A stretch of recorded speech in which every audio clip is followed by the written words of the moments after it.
திருச்சிற்றம்பலம், தில்லையம்பலம், தென்னாட்டுடைய சிவனை போற்றி, எந்நாட்டவருக்கும் இறைவா போற்றி. அனைவருக்கும் வணக்கம். நாம இன்னைக்கு ஜூன் மாத பலன்களை பத்தி பார்க்க போறோம். ஜூன் மாதத்துல சனி பகவான் ஆட்சி பலம் பெறுகிறார். அதே போல செவ்வாய் ஆட்சி பலம் பெறுகிறார். சுக்கிரன் 12ஆம் தேதி வரைக்கும் ஆட்சி பலம் பெறுகிறார். 14ஆம் தேதிக்கு மேல புதனும் ஆட்சி பலம் பெறுகிறார். ஆட்சி அப்படின்னா தன்னுடைய சொந்த வீட்டுல பலமா இருந்து எல்லாருக்கும் பலனை 100% கொடுக்க போறாங்க அப்படிங்கிற அமைப்பு. சனி பகவான் மட்டும் இந்த மாதம் 29ஆம் தேதி வக்ரமாகிறார். நவம்பர் மாதம் 15ஆம் தேதி வரைக்கும் சனி வக்ர பதிவை நாம அடுத்து வரக்கூடிய வீடியோல பார்க்கலாம். சனி வக்ரம் ஆகுறது அப்படின்னா முன்னோக்கி வருகிறார் அப்படிங்கிறது அமைப்பு. முன்னோக்கி வருகிறார் அப்படிங்கிறதுதான் மகர வீட்டுக்கு மறுபடியும் சனி என்ட்ரி ஆக போகிறார். அப்போ ஒவ்வொரு ராசிக்கும் என்ன பண்ணுவார் அப்படிங்கறத நம்ம முழுமையா பார்க்கலாம். விருச்சிக ராசிக்குண்டான ஜூன் மாத பலன்களை பத்தி பார்க்கலாம். விருச்சிக ராசிக்கு ராசி அதிபதினு சொல்லக்கூடிய செவ்வாய் ஆட்சி பலம் பெற்று 6ஆம் வீட்டுல இருக்கார். ராசி அதிபதி ஆட்சி பலம் பெறுவது மிகப்பெரிய ஒரு யோகம் தான். பெயர், புகழ், மதிப்பு, மரியாதை, எங்க போனாலும் உங்களை முன்னிறுத்தி செய்யக்கூடியது, நீங்க எதை செஞ்சாலும் பல மடங்கான வெற்றிகளை கொடுப்பது எல்லாமே இருந்தாலும் கூட 6ஆம் இடத்துல போய் உங்களுக்கு ஆட்சி பலம் பெறுகிறதுனால நோய் சம்பந்தப்பட்ட விஷயத்துல கொஞ்சம் கவனமா இருங்க.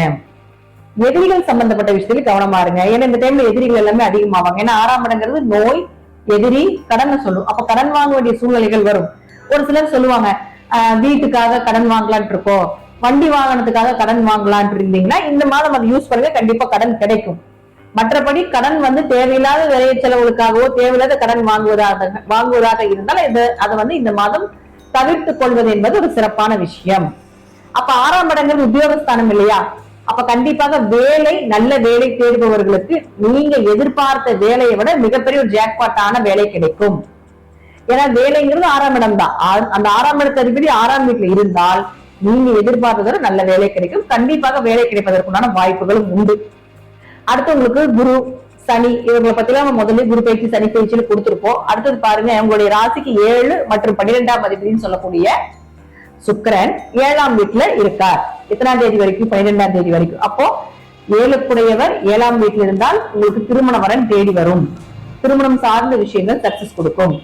பார்ட்னர் போட தொழில் பண்ணிட்டு இருந்தீங்கனாலும் அதுல ஒரு நல்ல லாபத்தை கொடுக்கக்கூடிய ஒரு அமைப்பையும் ஏற்படுத்தி கொடுப்பார்.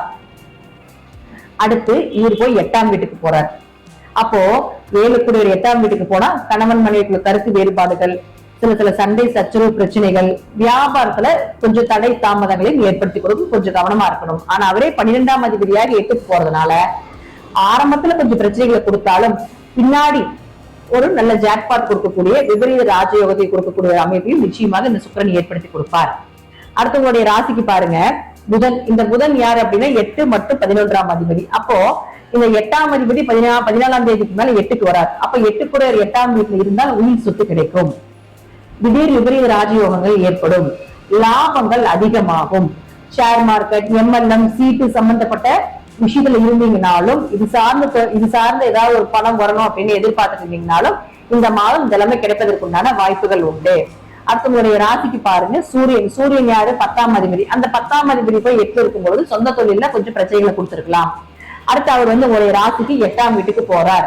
அப்ப 8ஆம் வீட்டுக்கு போகும் பொழுது உங்களுக்கு நிச்சயமாக இந்த 10 8ல போனா குடும்பம் சார்ந்த விஷயமாக இருந்தாலும் சரி, தொழில் சார்ந்த விஷயங்களாக இருந்தாலும் சரி, கொஞ்சம் கவனமாக இருக்க வேண்டும்.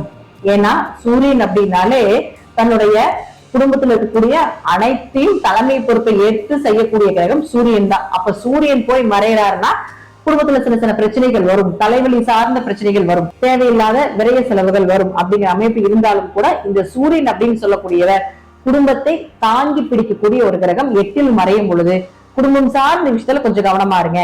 இந்த மாதம் எல்லா கிரகங்களுமே மேக்சிமம் 8ஆம் வீட்டுக்கு போயிடுச்சு. அதே போல செவ்வாய் 6ஆம் வீட்டுல நிற்கிறார். ராசி அதிபதினு சொல்லக்கூடிய செவ்வாயும் 6ஆம் வீட்டுல நிற்கிறார்.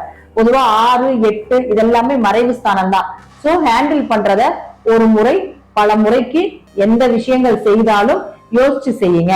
8ஆம் இடம் 6ஆம் இடம் எல்லாமே விபரீத ராஜயோகத்தை கொடுக்கக்கூடிய ஒரு கிரகமாக இருந்தாலும் ஒரு அவமானத்துக்கு பின்பு, ஒரு தடை தாமதத்துக்கு பின்புதான் இதெல்லாமே செய்வார் அப்படிங்கிறத நாம ஞாபகத்துல எடுத்துட்டு எதை செய்தாலும் யோசிச்சு பண்ணுங்க.